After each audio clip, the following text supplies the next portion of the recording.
My name is Nathan Dawkins. I thought it would be a good idea for us to have a little chat, get to know each other a little better. David's been thinking about Beyond for a very long time, in fact maybe 20 years. He made me read a short story he wrote when he was a teenager that was about a girl having a link with an entity and special abilities. Beyond was also about talking about death, I would say, in a different way. I was confronted with the loss of someone in my family close to me. And it was really a shocking experience, really brutal. I wanted to tell a different story and not talk about death the usual way, I would say, but really deal with death as something that had a physical reality and that can be explained. Is he a ghost? Or a spirit of someone who passed away?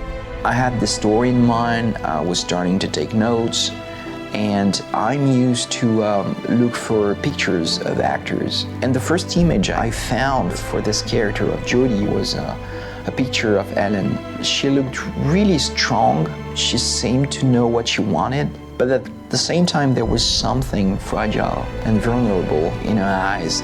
And that was for me exactly the definition of Jodie Holmes. As I was writing, I had more and more pictures of Ellen in my scripts, and after a while I realized that I was writing a role for Ellen. I've been fortunate to be working since I was pretty little and to really truly step into something that is so new and so scary but also exciting. And I hadn't done something like this before, so yeah, I was curious.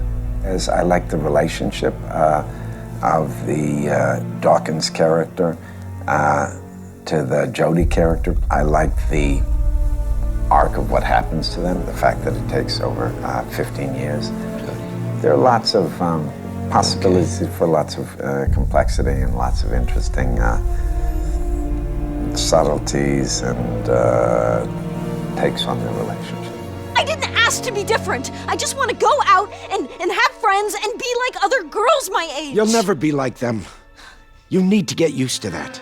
David came to LA and we spent like an afternoon going through everything. And, you know, it's, usually when you go into a movie, you're dealing with this like 100-ish page script. And, this is ultimately a 2,000-page script.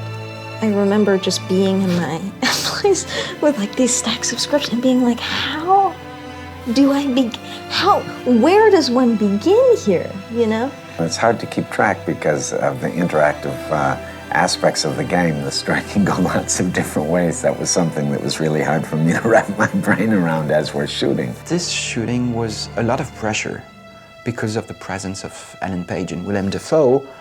We knew we would have a limited time and that we wanted to be efficient. So we worked maybe 3-4 months just preparing the sessions and making sure we know pretty much hour by hour what we would do and that everything would fit in the schedule. When you come here, you just have all these cameras all around, but there is no set, no wardrobe. So you're just pretty much naked on set and you need to say, okay, give me your lines and make me believe in what you say. And when you look around, I want you to feel like you see something and you know where you are and you know what's going on around you. I can't make it! You can, Jimmy! Come on, jump! I'm gonna die! I know I'm gonna die! I don't think I realized when I signed up for it just like how much of an incredible experience this was going to be as an actor. I mean, it's been like some kind of crazy acting boot camp or something, I'm sorry. I'm so sorry. I should have never sent you in there. I was so afraid I had lost you. It was a year in shooting pretty much every day. It was about 160 actors on set. It's about 4 or 5 hours of dialogues. It's about 50,000 unique animations. It's about 15,000 shots, unique camera shots. So it's a crazy amount of work.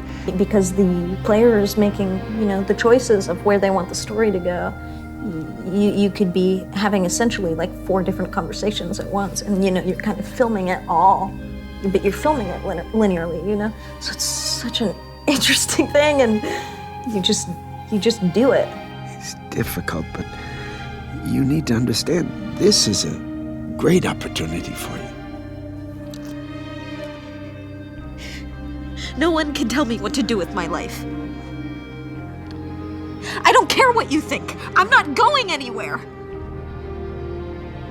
You can tell the CIA to fuck off because I'm not going anywhere. It's like any movie or working with any great director. You want to realize their vision. The pleasure for me as an actor is not interpreting something. It's really becoming the material. And it really is serving someone's vision and then making it my vision. And it excites you because you have new energy when you have a shift of understanding or you catch someone else's passion. I was here to help actors to understand to what point in the story they were, in what emotional state the character was at the time, and what's going on around them. So it was a very, very, very interesting work, I think, for any director, and I really enjoyed it.